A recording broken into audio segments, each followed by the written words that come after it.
Friends, I was once giving a sermon in a church, and a woman got up with her crying child, really shrieking, and left the church, and I said, "Madam, it's all right."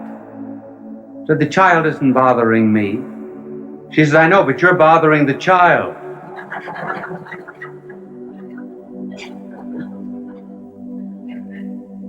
And I was giving a talk in Canada once on a Sunday,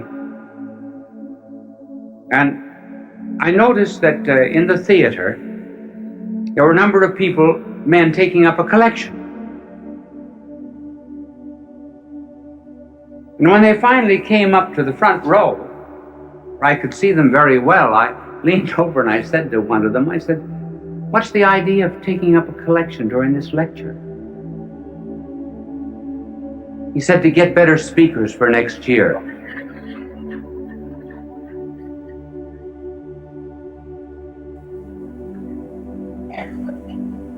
So I am not presenting myself as a model to you on how to talk. It's just merely that there have been so many letters coming to me asking me to give a few suggestions that I will give them to you. They are only personal. They may not apply to everyone, but I will give them to you for what they are worth. If I can talk now, I certainly couldn't always talk. There came a turning point in my life. It was in college when I was a freshman. I was on the debating team, which was in the college that I attended. A great honor because they put a tremendous premium on debating. I thought I was good because, after all, I was picked as a freshman. I had to be good. And the night before the debate with Notre Dame University, the coach of our debating team, Father Bergen, called me over to his office and he said, "You are the worst talker we've ever had in this college." Well, that was a terrible shock to me. I said, "Well, if I'm so terrible, why did you pick me on the team?" He said, "Because you can think, not because you can talk." But he said, "You're going to learn to talk before you leave this room. Take a paragraph out of that speech, any paragraph you like." I remember we were talking on the Merchant Marine. I'll never forget, the paragraph began, "I think it needs no argument to prove," and so forth. So he said, "Stand up there against the wall," which I did. Now he said, "Go over that paragraph." At the end of it, he said, "Do you see your mistake?" I said, "No." "Go over it again." Went over it 1 hour. 2 hours. 2 hours and a half. I was dead. So was he. And every 2 or 3 minutes when I finished it, he would say, "Do you see your mistake?" I said, "No." But being naturally quick, after 2 hours and a half, I saw it. He said, "Do you see your mistake?" I said, "Yes, I think I do. I'm not natural." He said, "That's right. That's all." And he dismissed me. Do you notice how often speakers, as soon as they get up on a platform, or ministers or priests in the pulpit, everything changes, their voice changes, their attitudes, their poses?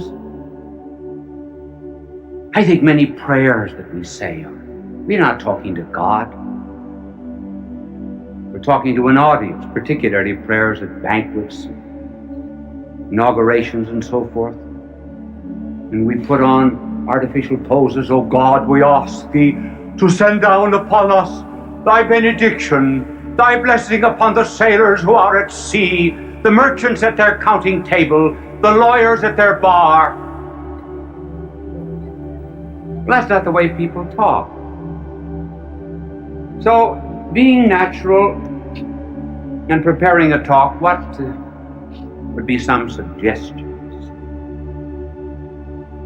Now, the way I prepare a talk is not perhaps the way everyone would want to do it, but I can only give you my way. In order to prepare a talk, one must do a tremendous amount of reading.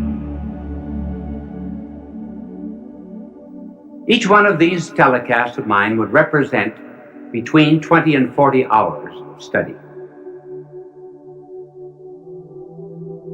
When I get through, what have I got? Nothing but bits of yellow pages. I think I have one in my pocket. But before I show it to you, I will tell you what I do. I study, I do research, and I begin to understand the subject. Then, when it gets into my head, I begin to write out points. Generally just 3 or 4 points that I'm going to talk about. I will only write out the heading. And then I will tear up the paper and then rethink what I was saying, so that when I prepare a telecast, there must be 20, 30 to maybe 100 pages that are torn up. And then the closer I get to the end, the smaller the pages are. This is this telecast. And I brought it out here, not because I'm going to refer to it, but just simply because it shows you the points, how small the points are. And by doing a tremendous amount of study, the mind creates an atmosphere for the talk. There is much more air round about us than ever gets into the lung. There's more food at the table than ever gets into our stomach. I remember I was giving a talk once in Ireland at the Eucharistic Congress. I've forgotten when it was, a long time ago. If there was ever a time in my life I wanted to do well, it was then. And I was reciting a poem that I know just as well as I know the Our Father. It was a poem written by an Irishman, Joseph Mary Plunkett. The poem was, "I see his blood upon the rose, and in the star, glory of his eyes. His body gleams amid eternal snows, his tears fall from the sky.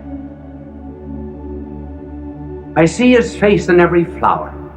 The thunder and the singing of the birds are but his voice. Hearken by his power. Rocks are his written word." And I forgot the next line. The reason I forgot was because I had said something before that the audience seemed to have taken politically. I didn't want it to have political significance. So while I was reciting this poem, I was giving myself an intellectual spanking. And I spanked myself so hard that when I got to the 9th line of this poem, I forgot. And I said to the audience, I forgot. Well, the tremendous crowd there, tens of thousands of jaws dropped in disappointment. And when an Irish jaw drops, it collapses. So I had to get myself out of the difficulty. There came to me then a line of Patrick Henry. Not the one that you know. Well, Patrick Henry also said something else. He said, when you're in difficulty in an oration, throw yourself into the middle of a sentence and trust to God Almighty to get you to the other end. And so I began. I didn't know what I was going to say, but I started. I said, I'm glad I forgot. So I didn't know how I was going to continue, so I started again. If I had ever wished to have forgotten anything, so I thought I'd give myself another jump on the springing board.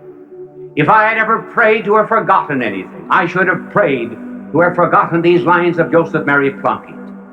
I think there's beautiful symbolism in their forgetfulness. And that symbolism is that standing on the anvil of Ireland's soil, one should be able to hammer and forge out the sparks of his own poetry and not be dependent upon a magnanimous soul like Joseph Mary Plunkett. And then in the communication of any idea, the secret of a good talk is the secret of fire. Fire has two qualities. Heat and light.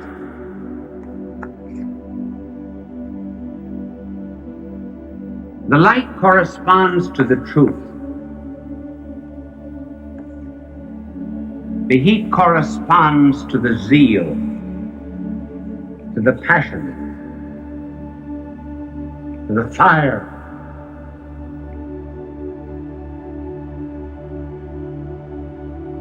And the fire and the passion come always from the truth. When one is on fire with anything, really believes it, all the words come out naturally. And above all things else, the making of an orator too is really on his knees. Because the power to make an audience feel what you're saying does not come just from these fires. It comes from fires that have been stolen from heaven and given to the speaker. This is influence. This is power.